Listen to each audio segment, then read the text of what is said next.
Hello friends, welcome to my channel physics by Bajaj sir. आज मैं आपके साथ स्टैंडर्ड प्लस वन का सबसे important chapter of physics that is vector discuss करने जा रहा हूँ। जिसको वेक्टर नहीं आया तो समझो फिजिक्स नहीं आया, उसका प्लस वन और प्लस टू में दोनों में दिक्कत आएगा। तो वेक्टर को बड़ा इंपॉर्टेंट समझिएगा। लेक्चर वन है ये। तो सबसे पहले शुरू करते हैं टाइप ऑफ फिजिकल क्वांटिटीज से। हमारे पास कौन कौन सी फिजिकल क्वांटिटीज होती हैं और किस तरह की होती है। तो सबसे पहले हम बात करते हैं स्केलर की। तो स्केलर क्वांटिटीज कौन सी होती है? वो क्वांटिटीज जिनका सिर्फ मैग्नीट्यूड होता है, उनके साथ कोई डायरेक्शन जुड़ी नहीं होती है। बट वेक्टर्स में क्या होता है, बोथ मैग्नीट्यूड और डायरेक्शन उनके साथ जुड़ा होता है। तो इन दोनों की पहले बात करते हैं, फिर तीसरी की बात करें, that is called tensor, right. इनके बारे में आपने 9th में भी सुना होगा। तो मैं बात कर रहा हूँ अगर speed of 30 metre per second, तो ये सिर्फ इसका मैग्नीट्यूड है। यहाँ पे ये बोला speed of 30 metre per second due east, तो यहाँ पे डायरेक्शन भी बताया। तो यहाँ पे only magnitude and magnitude with direction, scalar vector, right.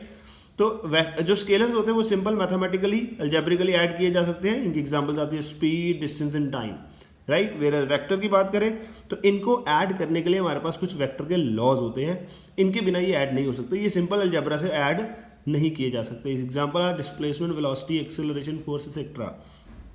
बात करते हैं थर्ड टेंसर की। Has both magnitude and direction, तो इसकी भी थी, तो ये वेक्टर क्यों नहीं है? पर ये वेक्टर के लॉज को फॉलो नहीं करता है, ये स्केलर्स की तरह ऐड हो जाता है, ठीक है। ये वेक्टर नहीं है बिकॉज ये सिंपल स्केलर की तरह ऐड हो जाता है and can be simple algebraically add कर सकते हैं। फॉर एग्जांपल करंट है, मूवमेंट ऑफ इनर्शिया है, जिनकी डायरेक्शन भी होती है और इनको स्केलर की तरह ऐड किया जा सकता है। अब बात करते हैं कि मैग्नीट्यूड क्या होता है। मैग्नीट्यूड सिर्फ न्यूमेरिकल वैल्यू होती है फिजिकल क्वांटिटी की। फॉर एग्जांपल वर्क है 10 जाउल्स का, स्पीड है 40 मीटर पर सेकंड की, डिस्टेंस है 100 मीटर की। तो ये क्या रिप्रेजेंट कर रहा है? It is representing only magnitude. But यहाँ पे बात करते हैं अगर फोर्स ऑफ 40 न्यूटन है ड्यू नॉर्थ, वेलोसिटी 20 मीटर पर second due east, displacement of 400 metre due north east, तो ये जो है ये मैग्नीट्यूड्स हैं और इनके साथ जो डायरेक्शन जुड़ी है वो बता दी। तो ये कौन सी क्वांटिटीज बन गई? Vector quantities. तो ध्यान से देखिएगा, अगर मैं एक वेक्टर को रिप्रेजेंट करना चाहता हूँ तो कैसे रिप्रेजेंट करूंगा। तो वेक्टर की रिप्रेजेंटेशन की जाती है एक एरो के साथ। ये जो एरो है यहाँ से स्टार्टिंग है, तो ये स्टार्टिंग पॉइंट को बोलते हैं टेल, और यहाँ पे जिस डायरेक्शन में जा रहा है उस तरफ का एरो लग गया तो दैट रिप्रेजेंट द डायरेक्शन और कॉल्ड हेड। तो ये जितना ये बड़ा होगा, जितना इसका लेंथ होगा, length of vector called its magnitude, ठीक है। अगर वेक्टर बड़ा है तो उसका मैग्नीट्यूड ज़्यादा होगा, अगर मैग्नीट्यूड कम है तो वेक्टर की लेंथ भी छोटी कर सकते हैं। देखिएगा ध्यान से, a car is moving with the speed of 20 metre per second due south, तो एक एरो साउथ की डायरेक्शन की तरफ रिप्रेजेंट कर रहा है which is 20 metre per second, इसका मैग्नीट्यूड है, राइट।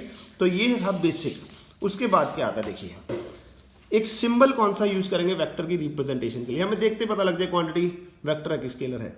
तो velocity of 20 metre per second due east बोला, तो वेलोसिटी के ऊपर वेक्टर का साइन, एक एरो का साइन बनेगा इस तरफ में, ठीक है। ये वेक्टर रिप्रेजेंट कर रहा है। अब इसके ऊपर एरो लग गया ये, तो ये वेक्टर है। तो 20 मीटर पर सेकेंड उसका मैग्नीट्यूड और ईस्ट उसकी डायरेक्शन, राइट। अगर मैं बोलता हूँ P एक क्वांटिटी है, P इक्वल टू 4 न्यूटन, या P का मैग्नीट्यूड लिया इक्वल टू 4 न्यूटन, तो ये सिर्फ मैग्नीट्यूड है जिसको हम स्केलर बोलेंगे, राइट। अगर इसके ऊपर वेक्टर लगा दिया या इसको थोड़ा सा डार्क कर दिया, बोल्ड में कर दिया, तो ये दोनों वेक्टर के सिंबल हैं। 4 Newton due south and 4 Newton due south, दोनों का बात एक ही है, तो ये वेक्टर को रिप्रेजेंट कर रहा है with magnitude and direction both. अब बेसिक डायरेक्शंस कौन कौन सी होती हैं? बेसिक तो सभी को पता है, नॉर्थ, साउथ, वेस्ट, ईस्ट। दोनों के सेंटर में जो होगा 45 का एंगल, इसको north east, south west, north west, समझ आई बात। एंगल बनाता है 45 डिग्री का। तो अगर बोला गया force of 10 newton due east है, force of 10 newton due east है, तो हम बात करेंगे ईस्ट की डायरेक्शन में एक वेक्टर बनाया ईस्ट की डायरेक्शन में, जिसका मैग्नीट्यूड है 10 न्यूटन का और डायरेक्शन ये एरो से रिप्रेजेंट कर दिया। अगर बात करें speed of 20 metre per second due south, speed of 20 metre per second due south है, तो साउथ की डायरेक्शन में एक एरो बनाया, तो ये रिप्रेजेंट कर रहा है speed of 20 metre per second due south, right. For example a car is moving 40 metre per second 30 degree east of north, ये उसका मैग्नीट्यूड है, ये उसकी डायरेक्शन है। तो इस डायरेक्शन को रिप्रेजेंट कैसे करना है? तो ये रहा north south west east, north south west east. तो यहाँ पे बोला 30 डिग्री ईस्ट ऑफ नॉर्थ, तो जो ऑफ के बाद आएगा, ये ऑफ के बाद जो आएगा ये एंगल उसके साथ बनेगा।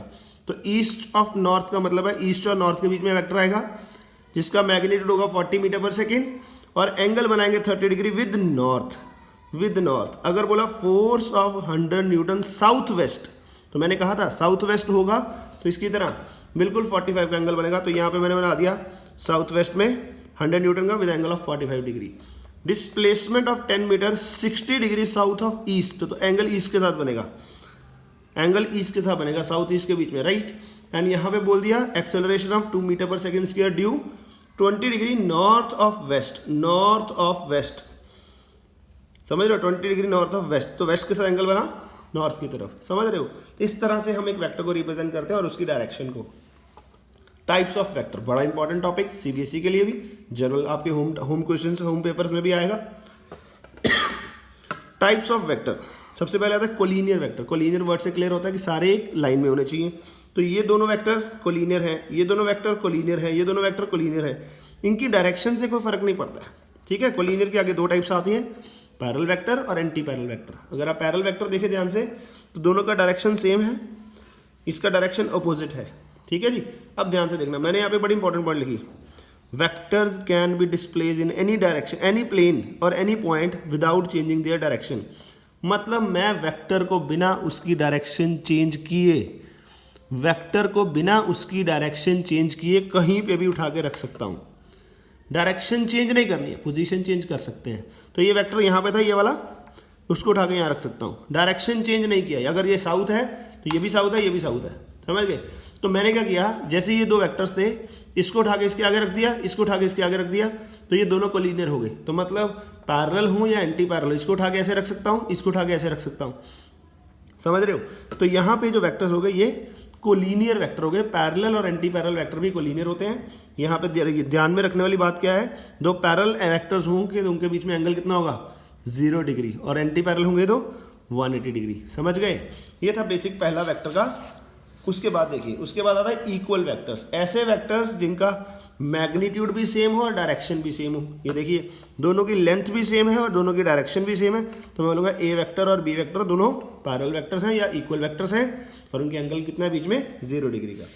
नेगेटिव वेक्टर, एक ऐसा वेक्टर जिसका मैग्नीट्यूड सेम हो बट डायरेक्शन ऑपोजिट हो जाए। तो इधर को ए वेक्टर, तो मैग्नीट्यूड सेम, ऑपोजिट डायरेक्शन में माइनस ए वेक्टर, समझ रहे हो, ए वेक्टर माइनस ए वेक्टर। ये इसका नेगेटिव वेक्टर ये है, इसका नेगेटिव वेक्टर ये है। को इनिशियल वेक्टर, को इनिशियल होता है जिनका स्टार्टिंग पॉइंट सेम हो, ये 2 3 4 ए बी सी डी सारे को इनिशियल हैं क्योंकि इनका स्टार्टिंग पॉइंट सेम है। को टर्मिनस मतलब इनका एंडिंग पॉइंट सेम हो, जहाँ पे हेड आएगा वो एंडिंग पॉइंट होता है, तो यहाँ पे ये एंडिंग पॉइंट है, तो इन सभी ये को टर्मिनस वेक्टर्स हैं, राइट। आगे बात करते हैं हम को प्लेनर की, जो एक ही प्लेन में लाई करते हैं। लाइक ये इस पेज के ऊपर जितने भी वेक्टर बनाए हैं सभी एक प्लेन के ऊपर है। यहाँ से रिप्रेजेंट करके बताता हूँ, एक्स वाई प्लेन लिया, एक वेक्टर, दूसरा वेक्टर, तीसरा वेक्टर, ए बी सी, तीनों एक ही प्लेन है। कौन से प्लेन में, एक्स वाई प्लेन में, तो ये को प्लेनर वेक्टर्स हैं, समझ पा रहे हो। दीज 3 आर को प्लेनर वेक्टर्स, ओके। और यहाँ पे बात करेंगे पोजीशन वेक्टर की। पोजीशन वेक्टर क्या होता है, vector representing position of a particle from origin. यहाँ पे पार्टिकल पी पॉइंट पे था, यहाँ से जो वेक्टर बनाया, this is the OP vector जो होगा वो क्या होगा, position vector of point P. अगर पोजीशन वेक्टर क्यू के ले गए तो ओ क्यू रिप्रेजेंट करेगा वेक्टर, स्टार्टिंग फ्रॉम ओरिजिन होता है ये। तो पोजीशन वेक्टर हमेशा ओरिजिन से स्टार्ट करता है और पोजीशन तक जाता है। अगर पार्टिकल पी से क्यू की तरफ गया तो ये जो पी क्यू वेक्टर बनाया उसको बोलते हैं हम डिस्प्लेसमेंट वेक्टर, समझ गए। डिस्प्लेसमेंट वेक्टर क्या होता है, जब पार्टिकल एक पोजीशन से दूसरी पोजीशन पे मूव कर जाता है, तो ये पोजीशन वेक्टर नहीं होता है। सबसे इंपॉर्टेंट आता है यूनिट वेक्टर क्या है, a vector having unit magnitude. यहाँ पे यूनिट का मतलब होता है 1, unity, with and have direction of a given vector. मतलब यूनिट वेक्टर किस लिए बनाया गया, सिर्फ डायरेक्शन को रिप्रेजेंट करने के लिए। वेक्टर की डायरेक्शन को रिप्रेजेंट किया जाता है यूनिट वेक्टर से। वेक्टर होता है मैग्नीट्यूड एंड डायरेक्शन, तो वेक्टर का सिंबल ये रहा, इसके मैग्नीट्यूड का सिंबल ये रहा, और डायरेक्शन के लिए उसके ऊपर एक कैप लग जाती है। ये कैप रिप्रेजेंट करती है कि ये डायरेक्शन है, तो इसको ऐसे भी लिखा जा सकता है, A vector equals to A into A cap. इसको ऐसे लिखो या ऐसे लिखो, बात एक ही है। यहाँ पे ये जो है ये डायरेक्शन या यूनिट वेक्टर होता है। तो यूनिट वेक्टर कैसे निकालेंगे, देखिए, यूनिट वेक्टर निकालना हो तो ये ए कैप निकालना है, तो ये नीचे चला जाएगा, it's a vector upon A magnitude, तो वेक्टर अपॉन इट्स मैग्नीट्यूड अगर हम कर देंगे यूनिट वेक्टर आ जाएगा। मतलब अगर हम किसी वेक्टर की डायरेक्शन निकालना चाहते हैं तो उसके वेक्टर से उसके मैग्नीट्यूड को डिवाइड कर दो, राइट। मैं एग्जांपल लेता हूँ, car is moving with a velocity of 20 metre पर सेकंड अलोंग एक्स एक्सिस। अब देखिए, तो मैंने कुछ यूनिट वेक्टर्स डिफाइन किए। यहाँ पे हमारे पास बेसिक 3 कोऑर्डिनेट एक्सिस होती हैं, एक्स वाई एट जेड। अगर आपने 10 तक देखें तो आपने सिर्फ 2 एक्सिस पढ़ी होंगी, आगे तीसरी भी करा रहा हूँ अभी। एक्स के लिए इधर माइनस एक्स, ऊपर वाई तो नीचे माइनस वाई, इधर जेड तो माइनस जेड। जेड मतलब ये इस तरह से परपेंडिकुलर है दोनों के, थर्ड एक्सिस बाहर को है, perpendicular, length breadth and height. तो ओके, एक्स डायरेक्शन को रिप्रेजेंट करने वाला, एक्स डायरेक्शन को रिप्रेजेंट करने वाला यूनिट वेक्टर होगा आई कैप, तो माइनस इसके लिए माइनस आई कैप, वाई के लिए जे कैप तो इसके लिए माइनस जे कैप, इसके लिए के कैप तो इसके लिए माइनस के कैप। तो ये फिक्स्ड है, ये फिक्स कर दिया। Unit vectors to represent the 3 directions of axis x y z is i cap, j cap and k cap. ऊपर कैप लगा तो डायरेक्शन है। Car is moving with velocity of 20 metre पर सेकंड अलोंग एक्स एक्सिस लिखा है, positive axis है तो velocity के ऊपर वेक्टर का साइन, ये उसका मैग्नीट्यूड, ये उसकी डायरेक्शन। ये डायरेक्शन किसको रिप्रेजेंट कर रही है? पॉजिटिव एक्स एक्सिस को, right. A force of 20 Newton along negative Z axis, 20 Newton उसका मैग्नीट्यूड, नेगेटिव जेड एक्सिस के लिए हम यूज करेंगे माइनस के कैप न्यूटन।